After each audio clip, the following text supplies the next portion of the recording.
मित्रों, कुछ दिनों से हम लाइव क्लास में कारक प्रकरण का अध्ययन कर रहे हैं। उस क्रम में आज एक छोटा सा पाठ लेकर आया हूं आप सबके लिए, क्योंकि ज्यादा सूत्र ना पढ़े नहीं दिमाग से ऊपर चला जाएगा और आप सबकी परीक्षा में भी बहुत समय बचा है, तो फिर सिलेबस में भी बहुत ज्यादा सूत्र है नहीं। यदि net, JRF, PGT, UP, assistant professor, GDC इत्यादि की परीक्षाओं की तैयारी करते हैं तो आपको पूरा कारक अध्ययन करना है। परंतु तो इसलिए एक छोटा सा पाठ होने वाला है, केवल एक सूत्र देखेंगे पर इस एक सूत्र को विधिवत समझ लेंगे। तो चलिए शुरू करते हैं। सूत्र है क्रुध द्रुहेर्ष्यासूयार्थानाम यम प्रतिकोपः। इससे पहले चतुर्थी विभक्ति से संबद्ध कुछ सूत्रों का हमने अध्ययन किया था। संप्रदान कारक से संबद्ध कुछ सूत्रों का हमने अध्ययन किया था। कर्मणा यमभिप्रीति स संप्रदानम अध्ययन कर लिया। संप्रदाने चतुर्थी संप्रदाने देखा। रुच्यर्थानाम प्रीयमाणः देखा। श्लाघं स्थासवाम गीष्यमानः धारेरुत्तमर्णः इत्यादि कुछ नियमों को हमने देखा है। तो उन्हीं के क्रम में क्रुध द्रुहेर्ष्यासूयार्थानाम यम प्रतिकोपः, यह क्या कहता है? देखिए, क्रुध मतलब होता है क्रोध, दिख रहा होगा। द्रुह मतलब द्रोह करना, विद्रोह होता है ना, विरोध एक प्रकार का। ईर्ष्या, जलन। असूया मतलब होता है एक प्रकार की, ये भी द्वेष ही है और एक प्रकार का क्या कहते हैं, यहां भी आगे देखिएगा, असूया गुणेषु दोषाविष्करणम। असूया मतलब कोई व्यक्ति खूब अच्छा है, कोई व्यक्ति अच्छा गुणवान है लेकिन फिर भी उसमें दोष निकालना है ना। अरे देखिए, गुरुजी खूब अच्छा पढ़ाते हैं, गुरुजी की खूब अच्छी विशेषता है, गुरुजी मजाक करते रहते हैं, है ना। दोषाविष्करण, गुणेषु दोषाविष्करण। गुण नहीं दिखाई पड़ेगा, गुण में कुछ दोष खाली दिखाई पड़ेगा ना। कहा जाता है भ्रमरा मधुमिच्छन्ति, है ना, व्रणमिच्छन्ति मक्षिका है ना। तो ये चीज है, जिसकी जहां पर ध्यान होती है उसका वहीं जाता है। भाई भंवरे मधु चाहते हैं, मधु इच्छन्ति नहीं होगा। और मक्खियां क्या चाहती है? व्रण चाहती है, घाव मिल जाए तो उस तरह दोष दृष्टि जिसकी होती है, गुणों में भी जो दोष की दृष्टि से देखता है वह है असूया। ठीक है, ऐसी अर्थ वाली, क्रुद्ध अर्थ वाली, द्रोह अर्थ वाली, ईर्ष्या अर्थ वाली और असूया अर्थ वाली धातुओं के प्रयोग होने पर यम प्रतिकोपः, जिसके प्रतिकोप है, जिसके प्रति क्रोध है, वह व्यक्ति संप्रदान होगा। अब आप प्रश्न करेंगे, पहली बात कि यहां तो सूत्र में कह रहे हैं क्रुद्ध, द्रुह, ईर्ष्या, असूया, ये चार अर्थ कह रहे हैं, है ना। क्रोध अर्थ वाली धातु हो, द्रोह अर्थ वाली धातु हो, ईर्ष्या अर्थ वाली धातु हो, असूया अर्थ वाली धातु हो। क्रोध मतलब होता है, यहां लिखे अमर्ष। अमर्ष मतलब होता है न सह पाना। कोई व्यक्ति कुछ ऐसा कर दिया कि सह नहीं पा रहे, लाल हो गए, आग बबूले हो रहे, है ना, वो है क्रोध। और द्रोह क्या होता है? अपकार, किसी का अपकार करना, किसी को, है ना, ये द्रोह हुआ। ईर्ष्या मतलब होता है उसको सह न पाना, क्षमा न करना, न क्षमा करना, है ना, ईर्ष्या, जलन एक प्रकार। और असूया कहते हैं गुणेषु दोषाविष्करणम, गुण में भी दोष का आविष्कार करना, ये असूया। इन चार प्रकार के अर्थों का प्रयोग होने पर, इन चार प्रकार के अर्थ वाले धातुओं का प्रयोग होने पर यम प्रतिकोपः, जिसके प्रतिकोप है वह संप्रदान होता है। ससंप्रदानम, कर्मणा यमभिप्रीति ससंप्रदानम सूत्र से ससंप्रदानम की अनुवृत्ति ले आएंगे, है ना। तो क्रुद्ध द्रुहेर्ष्यासूयार्थानाम यम प्रतिकोपः ससंप्रदानम, वह संप्रदान होता है। कौन संप्रदान होता है? यम प्रतिकोपः, जिसके प्रति गुस्सा किया जा रहा है वह संप्रदान। अब कहेंगे भाई यम प्रतिकोपः क्यों कह रहे हैं, यम प्रति द्रोह भी क्यों नहीं कहा, यम प्रति ईर्ष्या क्यों नहीं कहा, यम प्रति असूया क्यों नहीं कहा? तो भाई आप समझ लीजिए, चाहे क्रोध होगा, चाहे आप क्रोध करेंगे, चाहे किसी से द्रोह करेंगे तब वो उसके ऊपर गुस्सा रहेगा तभी आप द्रोह करेंगे, है ना। उसके ऊपर कोप रहेगा तभी आप उससे द्रोह करेंगे। उसके प्रति गुस्सा रहेगा तभी आप उससे ईर्ष्या रखेंगे, और उसके प्रति आपका कोप रहेगा तभी आप उसके गुणों में दोष देखेंगे।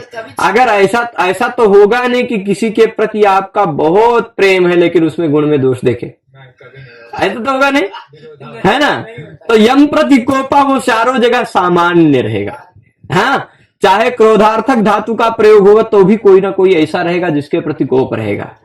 द्रोहार्थक रहेगा तो भी कोप रहेगा, ईर्ष्यार्थक रहेगा तो भी कोप रहेगा, और असूयार्थक रहेगा तो भी कोप रहेगा। इन चारों अर्थों के प्रयोग होने पर जिसके प्रति कोप है वह संप्रदान कहलाता है। ठीक, तो जिसके प्रति कोप है वह संप्रदान, ससंप्रदानम। ठीक है, अब देखिए, मान लीजिए हरये क्रुध्यति, कोई भक्त है ना, भक्तः हरये क्रुध्यति। अब क्रोधार्थक धातु का प्रयोग है ना, कौन गुस्सा कर रहा है? इस क्रोधार्थक धातु का क्रिया को कर्ता कौन है? भक्त। अब भक्त क्रोध करता है, इस दृष्टि से देखा जाए तो भक्त किसके ऊपर क्रोध कर रहा है? किसके प्रति क्रोध है? क्रोधार्थक धातु का प्रयोग है कि नहीं? क्रोधार्थक धातु का प्रयोग हो और जिसके प्रति कोप हो वह संप्रदान हो जाता है। तो उसका कोप हरि के प्रति है ना, तो विष्णु भगवान के प्रति है, तो फिर विष्णु भगवान के प्रति उसका कोप है तो यम प्रति कोपावस्था संप्रदान, संप्रदान हो गया, है ना। उसकी समस्या नहीं सुन रहे होंगे। या ऐसा भी हो सकता भाई, हरि शब्द के कई अर्थ है ना, हरि शब्द के 18-20 अर्थ हैं। यमा नीलेन्द्र चंद्रार्क विष्णु सिंहां सुवाजिषु अहिना कपि भेकेशु हरिणा कपिले त्रिषु, इतने सारे अर्थ हैं। यम, अनिल, इंद्र, चंद्र, अर्क, विष्णु, सिंह, अंशु, घोड़ा, फिर उसके बाद अहि सर्प, नर भी हरि है ना, कपि बंदर, भेक मेढक, है ना, और क्या कहते हैं, कपिल, उसको भी हरि। तो ऐसे इतने सारे अर्थ हैं हरि के। तो हो सकता है हरे क्रुध्यति मेढक के ऊपर गुस्सा कर रहा हो, घोड़े के ऊपर गुस्सा कर रहा हो, बंदर के ऊपर गुस्सा कर रहा है, शेर के ऊपर गुस्सा कर रहा हो सकता है। कोई भी हरि को हरि तो कोई है ना, अनेक अर्थ है शब्द, और अनेकार्थक शब्द होता है जहां पर वहां संयोगाद्यैर नियंत्रित ही, अनेकार्थक शब्दों का संयोग विप्रयोग साहचर्यम विरोधित है, उन सबके द्वारा नियंत्रण होता है। भाई हरि शब्द है, अगर कह दिया गया सशंख चक्र हरि, ऐसा कह दिया तो हरि शब्द का अर्थ विष्णु ही होगा, तब फिर गदा इत्यादि नहीं होगा, है, तब इंद्र इत्यादि नहीं होगा, है ना। ऐसे ही मधुना मत्तः पिका, अब मधु के द्वारा मत्त हो गया पिक, तब आप सामर्थ्य देखेंगे क्या? कोयल शराब पी के मत्त होगा? मधु शब्द का अर्थ शराब भी होता है, मधु शब्द का अर्थ शहद भी होता है, मधु शब्द का अर्थ मधु नामक राक्षस भी होता है ना। और मधु शब्द का अर्थ होता है चैत्र महीना भी, मधु शब्द का अर्थ होता है वसंत ऋतु भी। अब मधुना मत्तः पिका, कोयल मधु से मत्त हो गए, तो मधु का तात्पर्य वो शराब पी के मत्त नहीं हुआ, मधु का अर्थ वो शहद पी के मत्त नहीं हुआ, मधु का अर्थ वसंत को ऋतु से मत्त हो गया, वसंत ऋतु हुआ। तो मधु शब्द का आसपास कौन सा शब्द है उसके आधार पर हम अर्थ लेते हैं, पर यहाँ आसपास कौन ऐसा शब्द नहीं है जिससे हम हरि का अर्थ निश्चित कर लें कि हरि का अर्थ विष्णु है। कोई प्रसंग नहीं है, तो हरि का कोई भी अर्थ ले लीजिए, है ना। ये तो थोड़ा सा प्रसंग बस, और कुछ दूसरी भी बातें आ गई इसी में, है ना। तो हरये क्रुध्यति, हरि के प्रति क्रोध करता। अब हरि कौन है वो आप चाहे जो अर्थ ले ले, यम के प्रति गुस्सा करता है, चाहे विष्णु भगवान के प्रति गुस्सा कर रहा है, चाहे अनिल के ऊपर यानी वायु के ऊपर, चाहे वो इंद्र के ऊपर, चाहे अग्नि के ऊपर, चाहे सिंह के ऊपर, चाहे जिसके ऊपर हरि के प्रति कोप कर रहा है। अब भाई जिसके प्रति कोप है वह कौन है? हरि है, वह संप्रदान हो गए। चतुर्थी संप्रदाने सूत्र ने क्या कहा? चतुर्थी विभक्ति लगा दो। तो हरि शब्द के बाद चतुर्थी विभक्ति लगाया, कौन सा? हरि शब्द है, चतुर्थी विभक्ति एक वचन का ज्ञेय प्रत्यय लगाएंगे, ज्ञेय या भ्याम या भ्यस, है ना, ज्ञेय भ्याम भ्यस, ये प्रत्यय लगाएंगे। ज्ञेय में से चतुर्थी एक वचन का ए बचेगा, ए हरि ए। ज्ञेय प्रत्यय गीत प्रत्यय है, ज्ञेय प्रत्यय कैसा है? गीत प्रत्यय है, और हरि शब्द है घी संज्ञक है। ज्ञेय रिया नहीं आएगा, अकारांत शब्दों के बाद ज्ञेय रिया आता है, ठीक। ह्रस्व अकारांत शब्द के बाद ज्ञेय रिया आता है, यहाँ नहीं आएगा। यहाँ कैसे होगा मैं यहाँ लिख देता हूं। हरि शब्द है, हरि शब्द के बाद ज्ञेय में से बचा है ए, ज्ञेय में ङ की इत संज्ञा होती है, ङ की इत संज्ञा होती है। तो एक नियम है घेर नीति, ठीक, भूल गए थे ना, इसीलिए हम आपको याद दिलाने के लिए बोले, हम जानते थे इसीलिए बोले हैं। घेर नीति कहता है घी संज्ञक शब्द के बाद गित प्रत्यय यानी गे, गसी, गस, गी, ये चार प्रत्यय गे, ngस, ngसी, गे, ये चार है, चतुर्थी पंचमी षष्ठी एक वचन, सब चतुर्थी है ना। गे चतुर्थी एक वचन, घी संज्ञक शब्द हो, उसके बाद गीत यानी गे ngसी ngस गी, चतुर्थी पंचमी षष्ठी सप्तमी एक वचन हो प्रत्यय, है ना। चतुर्थी एक वचन में गे होता है, पंचमी एक वचन में घसी होता है, षष्ठी एक वचन में ngस होता है, सप्तमी एक वचन में गी होता है। ये चारों प्रत्यय गिंत है। घी संज्ञक शब्द के बाद गिंत प्रत्यय हो तो घी संज्ञक शब्द को गुण कर दो, ठीक। तो घी शब्द को हमने गुण कर दिया तो क्या हो गया, हरे, हरे ए। पंचमी षष्ठी एक वचन में भी हरे बनता है, ए। सप्तमी एक वचन में थोड़ा विशेष नियम लग जाता, अच्छा घे। सप्तमी एक वचन में विशेष नियम लग जाता है, ठीक है। तो हरो बन जाता है। तो हरे ए बचवा यहाँ आवा, ए चो आया तो ऐसा वाला सूत्र लगा दिया। तो अब ये हो गया सूत्र हरे ए। यहाँ पर आय ए के स्थान पे क्या हो गया, आय आदेश हुआ ना। तो हर आय ए, हर ये बन गया। ऐसे कोई नहीं कह दे कि चतुर्थी विभक्ति लग गई मतलब चतुर्थी में हरे बन जाता, ऐसा नहीं। सूत्र ने क्या कहा, क्रोध ईर्ष्या असूयार्थानाम यम प्रतिकोपा ने का क्रोधार्थक धातु, द्रोहार्थक धातु, ईर्ष्यार्थक धातु, असूयार्थक धातु या फिर इन सभी प्रकार के अर्थ वाली धातुओं का प्रयोग होने पर जिसके प्रतिकोप है वह संप्रदान है, और जो संप्रदान है उसके बाद उस शब्द के बाद चतुर्थी विभक्ति लगती है। तो चतुर्थी विभक्ति लगती मतलब चतुर्थी विभक्ति है क्या भाई, गे भ्याम भ्यस, यही है चतुर्थी। तो हरि के बाद हमने गे लगा के दिखा दिया, हरे ये बन जाता है, ठीक। हरे क्रुध्यति, ठीक है, ठीक है। अब बाकी की क्रियाओं बोल दीजिए भाई, बदल दीजिए। हरे द्रुह्यति द्रोहार्थक हो गया, हरे ईर्ष्यति ईर्ष्या करता ईर्ष्यार्थक हो गया, हरे असूयति असूयार्थक हो गया। क्रुद्ध, द्रुह, ईर्ष्या, असूया, चारों का उदाहरण हो गया। एक का आदमी से द्रोह करो, सबसे द्रोह मत करो भाई, करो तो एक कैसे। वो ऐसे हैं हरि ना, उनसे आप गुस्सा द्रोह भी करेंगे तो भी अच्छा है, उनसे आप प्रेम भी करेंगे तो भी अच्छा है। जो करना रहे वो कर ले, है वरम विरोधो भी समम माधव, क्या बात है ना। अच्छे व्यक्तियों के साथ द्रोह भी कर ले तो भी ठीक है ना। तो अब देखिए यहां पर क्या है, प्रश्न पूछ रहे हैं, यहां तक हो गया उदाहरण। प्रश्न पूछ रहे यम प्रतिकोप किम, सूत्र में यम प्रतिकोप क्यों कह रहे हो भाई। यम प्रतिकोपा, जिसके प्रतिकोप है ऐसा न कहें तो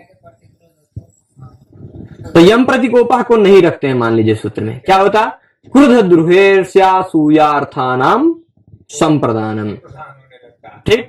तो क्रोधार्थक, द्रोहार्थक, ईर्ष्यार्थक धातु के प्रयोग में जिसके प्रतिकोप है या नहीं है सब संप्रदान होने लग जाता है ना, होने लगता है। तो इसलिए कह रहे जिसके प्रतिकोप है उसी की संप्रदान संज्ञा होगी। जैसे देख लीजिए, भार्याम ईर्ष्यति मैनाम अन्यो द्राक्षीदिति। यहाँ तोता मैना किसी को दिख रहा होगा ना, यहाँ मैना है ना, तोता की पत्नी मैना नहीं है। यहाँ माँ एनाम अन्य अद्राक्षित है ना। इसका मैं संधि को तोड़ के लिखूंगा, नहीं तो कुछ लोग सोचेंगे यहाँ कहाँ से मैना ले आए गुरुजी, है ना। तो अब आप देख लीजिए, कोई क्या है, कोई क्या है, कभी कभी लोग बाजार में घूमने निकलते हैं। बाजार में घूमने निकले, अब किसी की भार्या बहुत ज्यादा सुंदर है ना, किसी की भार्या बहुत सुंदर है, अच्छा सज धज के कपड़े पहन के चल रही है, तब लोग उसको देख रहे हैं, लोग देख रहे हैं तो वो ईर्ष्या करेंगे। अरे ईर्ष्या करेगा ना उसका पति, ईर्ष्या करेगा उसका पति कि उसको कोई और ना देखे, ईर्ष्या करेगा ना। माँ एनाम, माँ मतलब मत, एनाम मतलब इसे, अन्य मतलब कोई दूसरा, अद्राक्षित देखे, इसे कोई दूसरा न देखे। यहां अद्राक्षित मतलब देख, लुंग लकार वो भूतकाल वाला नहीं है, भूतकाल अर्थ वाला लुंग नहीं, निषेधार्थक लुंग है। मांगी लुंग सूत्र से मां के प्रयोग में लुंग लगा है, मांगी लुंग से, मांगी लुंग, ठीक, मांगी, ठीक। मां अभूत है ना, मां अभूत। तो मां एनाम अन्य अद्राक्षित, इसको कोई दूसरा न देखे। देखे अर्थ है देख लिया, ऐसा नहीं, भूतकाल वाला अर्थ नहीं आएगा। भूतकाल लुंग लकार भूतकाल अर्थ में भी होता है, पर हम आपको बता दें भूतकाल अर्थ में लृट लकार भी हो जाता है, ठीक, लृट लकार भी हो जाता है भूतकाल में। आपने कभी सुना है क्या, हमसे सुनेंगे ना, हम बहुत बहुत आपको ऐसा बताते रहेंगे। हाँ, लिट लकार आप जानते सामान्यतः भविष्य काल में प्रयोग होता है ना, गमिष्यति, पठिष्यति, खादिष्यति मतलब खाएगा, पढ़ेगा, जाएगा, ऐसा होता है। लुंग लकार मतलब अद्राक्षित मतलब देखा, देखा भूतकाल, पर ऐसा नहीं, एक सामान्यता हुआ सारे नियम है, सामान्यता हुआ सारे नियम। इसका तो उदाहरण मिल गया ना कि भार्या से ईर्ष्या कर रहा है कि कोई उसको दूसरा न देखे, ये अर्थ है, देखे, भूतकाल अर्थ नहीं है ना। तो मांग अर्थ वाला निषेधार्थक है। अब ऐसे ही भूतकाल का क्या है, अभिज्ञा वचने लिट, एक सूत्र देख लीजिएगा, अभिज्ञा वचने लिट। भूतकाल अर्थ में भी यदि आप किसी को कुछ याद दिला रहे हैं तो लिट का प्रयोग कर सकते हैं। जैसे मान लीजिए ब्रह्मा जी, आपसे आज से 2 साल पहले मैं आपसे काशी में मिला था, मान लीजिए, वैसे मिला नहीं था पर मान लीजिए मैं आपसे 2 साल पहले काशी में मिला था और वहां पर बीएचयू में बैठकर हम समोसा खाए थे, मान लीजिए, ठीक है। अब आप यहां पर संस्कृत गंगा में आपसे आके हमसे मिले हैं, आपको मेरी याद नहीं आ रही, मुझे नहीं पहचान पा रहे क्योंकि मैं पहले 2 साल पहले बहुत पतला था, अब मोटा हो गया, तो हम क्या कहेंगे आपसे, स्मरसि ब्रह्मा, ब्रह्मा जी याद है आपको, स्मरसि ब्रह्मन, याद है क्या, अभिज्ञा वचन, अभिज्ञा वचन कह रहे हैं, यानी पुनः स्मरण कराने वाले वचन करेंगे। तो भूतकाल अर्थ में भी हम लिट लकार का प्रयोग कर सकते हैं। काशीम वत्स्यावह, हम काशी में रहते थे, स्मरसि ब्रह्मन काशीम वत्स्यावह, तत्र त्रिकोणम समोसम खादिष्यावह, खाते थे वहां पर समोसा खाते थे भाई, खादिष्यावह काशीम वत्स्यावह, है ना, ये होता है। परंतु यत शब्द का प्रयोग होने पर यह नहीं होता ना, यदि इसका निषेध है। यत अगर प्रयोग कर दिए यत तो वत्स्यावा नहीं होगा, यत शब्द का प्रयोग नहीं होना चाहिए, ठीक है। स्मरसि ब्रह्मन काशीम वत्स्यावा, वहां उदाहरण क्या दिया है, स्मरसि कृष्ण गोकुले वत्स्याम तत्र गाश्चारयिष्याम, ऐसा, ठीक है। तो अभिज्ञा वचन लिट है, वो तो लकारार्थ प्रकरण में विषयांतर हो जाएगा, पर फिर भी यहां भूतकाल अर्थ नहीं है, ये मैं बता रहा था, ठीक, भूतकाल अर्थ नहीं है, ठीक है। तो अब यहां पर इसी प्रसंग बस आ गया वो भी, तो ये क्या कह रहे, भार्या से ईर्ष्या कर रहा है, काम भार्याम ईर्ष्यति, भार्याम ईर्ष्यति, भार्या से ईर्ष्या करता है, मां एनाम अन्यः अद्राक्षीत, अद्राक्षीत, इसको कोई दूसरा ना देखे इति, ऐसा भार्या से ईर्ष्या करता है। अब आप बताइए, यहां भार्या के प्रति गुस्सा होगा क्या, गुस्सा करेगा, और गुस्सा करेगा तो घर पे भी जाएगा ना, तब कहां जाएगा, है ना। तो इसलिए भार्या से यहां यम प्रतिकोपा में भार्या नहीं है ना, अगर सूत्र में यम प्रतिकोपा न होता, जिसके प्रतिकोप नहीं होता है उसकी भी संप्रदान संज्ञा हो जाती, तो भार्या की भी संप्रदान संज्ञा हो जाती, तो क्या हो जाता, भार्या यही ईर्ष्यति बनने लगता है ना। इसलिए यम प्रतिकोपा कह देने के कारण क्या पता चला, जिसके प्रतिकोप है वही संप्रदान होगा, भार्या के प्रतिकोप नहीं है इसलिए भार्या संप्रदान नहीं होगी, ठीक है, क्लियर है। तो भार्या के प्रतिकोप नहीं है, भले ही क्रोधार्थक धातु का प्रयोग हो, भले ही ईर्ष्यार्थक धातु हो, पर जिसके प्रतिकोप नहीं है उसको संप्रदान का है, जिसके प्रतिकोप है वही संप्रदान होगा। तो भार्या के प्रतिकोप नहीं, इसलिए भार्या संप्रदान नहीं होगी, भार्याम ईर्ष्यति, ठीक है। इसके बाद अब क्या हो गया, सभी का अर्थ बता दे रहे हैं। क्रोध मतलब क्या है, अमर्ष, न सह पाना किसी की बात को, कोई कुछ बोल दिया सह नहीं पाए, गुस्से में आ जाना, वो क्रोध मतलब गुस्सा सीधी तरह। द्रोह अपकार, अपकार कर देना, उसको नीचे गिरा देना, नीचे से अपने से नीचे दिखा देना, ऐसा होता है द्रोह। ईर्ष्या, उसकी बात को सहना ना, क्षमा न करना, उसको जलन रखना उससे, ये ईर्ष्या है। असूया गुणेषु दोषाविष्करणम, गुणों में दोष को आविष्कार करना असूया है। अब देख लीजिए यहां पर ये जो बात आपने शुरुआत में पूछी थी, द्रुहादयोपि कोप प्रभवा एव, द्रुह इत्यादि जो है ना, द्रुह, ईर्ष्या, असूया, ये 3 है, वो कोप से ही आते हैं। अगर गुस्सा है तभी द्रोह होगा, अगर गुस्सा है तभी ईर्ष्या होगी, अभी गुस्सा है तो ही असूया होगी, इसलिए सारे भी कोप प्रभवा एव, कोप से ही उत्पन्न होते हैं, है ना। अतो विशेषण सामान्य नहीं है, इसीलिए इसलिए विशेषणम देख ले, इसलिए विशेषणम सामान्य यम प्रतिकोपः इति, इसलिए विशेषण सामान्यतः बता दिया गया यम प्रतिकोपः। यम प्रतिकोपः सामान्य क्यों कहा गया?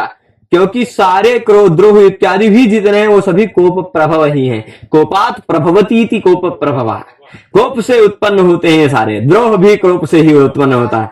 कोप है ना, कोप है, कोप है, इसलिए कोप से ही उत्पन्न होता है द्रोह भी, कोप से ही उत्पन्न होता है ईर्ष्या भी, कोप से ही उत्पन्न होता है असूया भी। तो ये द्रोह इत्यादि भी कोप प्रभव ही हैं। इसलिए विशेषण सामान्यतः हम यम प्रति कोपः कहा है, यम प्रति द्रोह, यम प्रति असूया, यम प्रति ये सब नहीं कहा, ईर्ष्या, केवल यम प्रति कोपः कह दिया। क्योंकि बाकी ये चारों कोप प्रभव हैं, चारों कोप से ही क्रोध होता है। ठीक है, तो इसे समझ गए। तो इस तरह से हमने इस सूत्र में जाना कि क्रोधार्थक धातु, द्रोहार्थक धातु, क्रोधार्थक धातु, द्रोहार्थक धातु, ईर्ष्यार्थक धातु और फिर असूयार्थक धातुओं के प्रयोग होने पर जिसके प्रतिकोप है वह संप्रदान होता है। इसी का एक बाधक सूत्र भी आएगा, क्रोध द्रोह रूप सृष्टयो कर्म आगे आएगा, उसको अग्रिम पाठ में देखेंगे। इस पाठ में हम इसी पर रुकेंगे। हाँ, ये ध्यान रखिएगा, यहां पर ये सूत्र चतुर्थी विभक्ति नहीं करता। यह सूत्र जिसके प्रतिकोप है ससंप्रदानम, वो संप्रदान है, वो संप्रदान संज्ञक है। यह सूत्र संप्रदान संज्ञा करता है। चतुर्थी विभक्ति यदि आपको लगानी है तो आप उसी सूत्र को ध्यान रखिएगा जो हमेशा याद रखते हैं, चतुर्थी संप्रदान है। ठीक है, चतुर्थी विभक्ति करने के लिए चतुर्थी संप्रदान है, चतुर्थी विभक्ति लगेगा गे इत्यादि प्रत्यय, बाकी सारी प्रक्रिया आप जानते हैं। चतुर्थी विभक्ति का सीधे रूप आप लिख देंगे। तो आज के इस पाठ में इतना ही रखते हैं, छोटा सा पाठ रहेगा पर आप ध्यान रखिएगा, आप पूरा हमारे ऊपर छोड़ दीजिए। आपको आरपीएससी की तैयारी कर रहे हैं या नेट जेआरएफ की या यूपी पीजीटी या किसी भी परीक्षा की तैयारी कर रहे हैं, पूरा कारक प्रकरण आपको इसी तरह सरलता से हम पढ़ाएंगे। आज के इस पाठ में इतना ही। सभी लोग जुड़े रहे उसके लिए धन्यवाद। नमः संस्कृताय।